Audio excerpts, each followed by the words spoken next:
Julien is with us. Jules, winning is starting to become a habit, apparently, for Manchester United.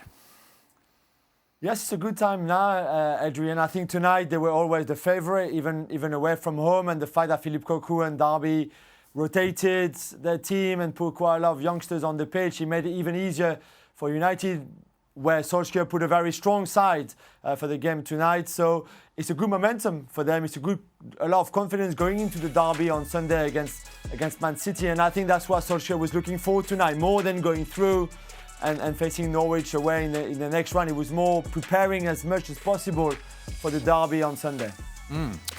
Yeah, the critics say, well, it's only Derby County, Steve. You can only beat who's in front of you, and that was pretty comprehensive. Well, I would suggest that you can say it's only Derby County, but Manchester United away from home have been very poor. You know, I'm now thinking of United as a team at home that can give anybody a game, but when they go away from home against teams that they should beat, they've struggled. So the fact that this was comfortable, I know Ollie said that he had a couple of moments where he wasn't happy, but I thought this was a comfortable victory.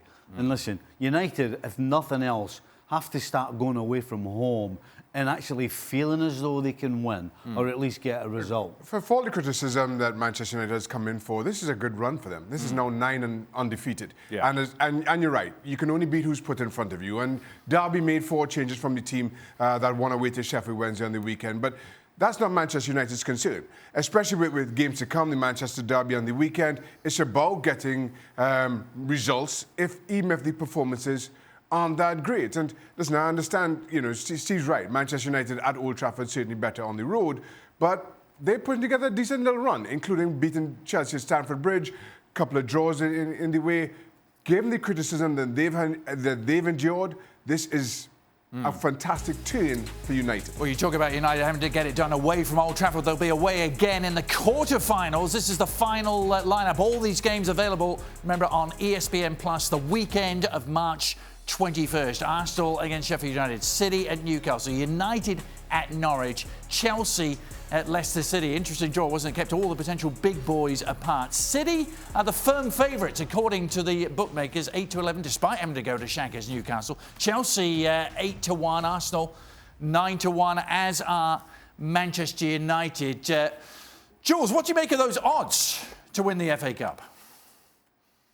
I think they're fair. I think Man City, for all their brilliance in the domestic cups since Pep Guardiola took over, have to be the favourite of the whole competition. They just won the League Cup. They won 3 in a row. They obviously the FA Cup holders as well after destroying Watford last season in the final.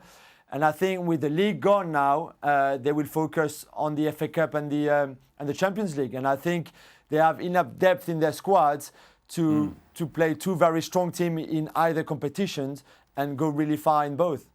Can anyone stop Manchester City? And if so, who? Who's best to quit? No one should stop Manchester City. I think, listen, if Pep Guardiola decides to use his best team and they play anything like we know that they can, Manchester City should win this tournament. But we all know that City have bigger fish to fry. Their eye is firmly fixed on the Champions League. So who knows how that plays out in terms of Pep Guardiola and whether he decides to rotate a squad, who he uses, who he doesn't. The others in that hat, including Manchester United, who've had a decent head-to-head with City of late, this is their best chance of silverware. And so you expect all their eggs to be in that one basket, certainly in terms of lifting any kind of trophy. I was a little surprised to see Arsenal up there. I mean, I guess you'd have to think the bookies are thinking about them getting knocked out of the Europa League.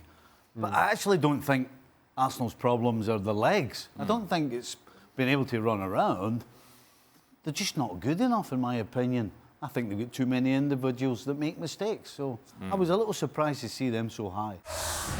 Well, thank you very much for watching ESPN on YouTube. For more sports highlights and analysis, be sure to download the ESPN app. And for live streaming, premium content, and let's not forget as well, ESPN FC 7 days a week. Subscribe to ESPN Plus.